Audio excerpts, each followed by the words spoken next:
So as the UK theme park season slowly comes to a close, it's normal for updates around new attractions to be a bit slower. And this is generally the case across most major European theme parks as well. It's very cold now, hence the fleece and the hat, and hence why a lot of parks aren't announcing new rides.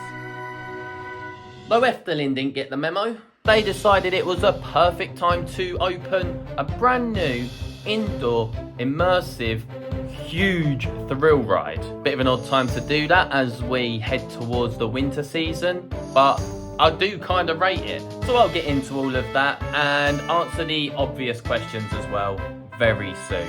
But first, if you do enjoy the content and would like to stay up to date with theme park stuff, please do consider subscribing.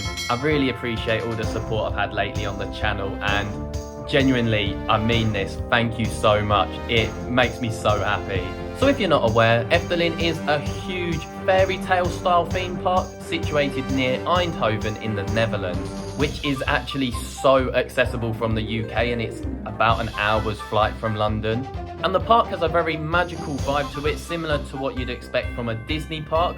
And it also has some world-class dark rides like Symbolica, Droomvlucht, and the other one that slipped my mind, along with some more thrilling roller coasters, pairing both the immersion with the thrills. And that is exactly where Danse Macabre fits perfectly into the lineup.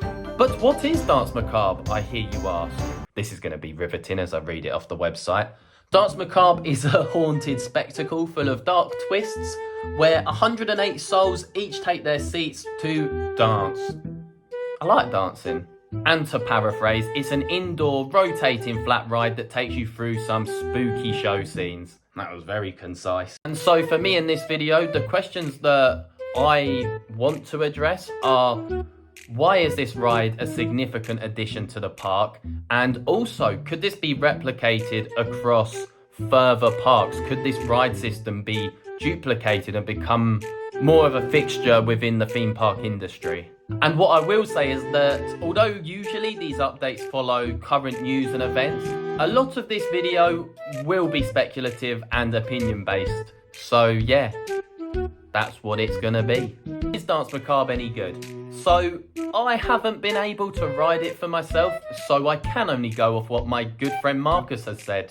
And he claims it's one of the best themed rides in the world. The perfect blend of show and thrill ride. And knowing him, that's probably all bollocks. I'm joking, I do genuinely trust his opinion. So I'd highly recommend going and checking out his video and his review on the ride. So I'll put the link like here or something, or here. I'll point both sides so I got myself covered. Yeah, that was really professional. Now, my main question regarding Danse Macabre is, could it be replicated for other theme parks? The straightforward answer is yes. So, come on. Get them air gates open. Anywho, the ride system is a straightforward flat ride and therefore could easily be replicated by Intamin, who are the manufacturers for Danse Macabre. Though to get a real answer, you would need to first evaluate the size of the ride and the cost of the ride. And despite this particular attraction being estimated to cost around 35 million euros, a lot of that cost is likely attributed to the theming and the surrounding area rather than just the ride system. And therefore for other parks, they could probably implement something very similar at a much lower cost. And then furthermore, the ride footprint would naturally be quite small, not requiring much land, because I don't know if I mentioned it, but it's a flat ride. Though specific details on the size of the ride haven't been published. But what has been published, the ride has a 1,250 hourly capacity. So that's 1,250 riders per hour on this ride. And for comparison, a Vekoma Madhouse, something like Hex at Alton Towers, would range from 685 riders per hour to the maximum of 1,335 riders per hour. So a very similar ballpark, and one which can be reduced or increased based on the park's requirements. That was dangerously close to sounding professional. This week's very good 35 million euro flat ride investment goes to Efteling. and in hopefully Alton Towers in the future. For the longest time, I've said a ride like this, Danse Macabre, just to be specific, would be a perfect addition for Alton Towers because, first of all, they've been lacking flat rides. I know we're now getting Rips or returning. Also, I don't know if I'm allowed to say this, but Toxic. The new top's been coming to the Forbidden Valley, so we're getting one new flat ride.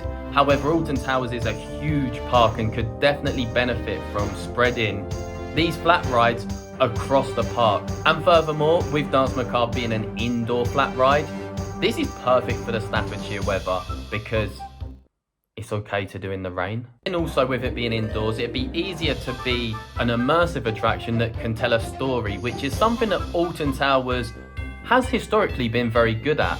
Look at Hex, for example, telling the story of the chained oak. And then look at Subterra, for example, telling the story of the egg. Using this new innovative rotating story show scene flat ride, you could tell another story linked to a different section of the park. Look, I know that 35 million euros is quite a lot of money, but when you look at Hex, for example, that's been open 24 years and is still one of the most popular rides in the park, so there could be a very good return on investment here. Also, it would help expand the winter events, as indoor rides do generally operate better than outdoor rides when the weather's stupid. But where would we put it? In my opinion, if a ride system like this was to come to Alton Towers, it only makes sense to put it in X Sector. Hopefully you can see the little gold geezer. There he is floating about. You've got Subterra over on one side of the park. Hex is kind of central and covering the dark forest area. But over on that side, there are no longer any flat rides, with first Submission going, then Enterprise going, and saddest of all, the Retro Squad going. So in conclusion, it seems that Efteling have hit it out the park with this ride.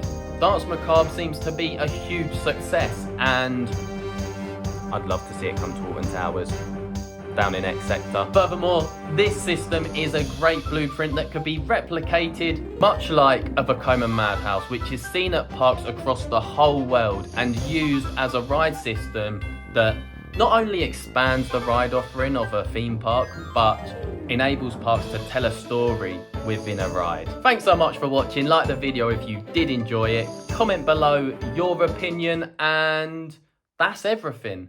Ciao, legends. That was good, wasn't it? Please, sir, can we have some more? You don't have to call me sir. But here's your link. Click it. Sir Pun a lot would sound cool though.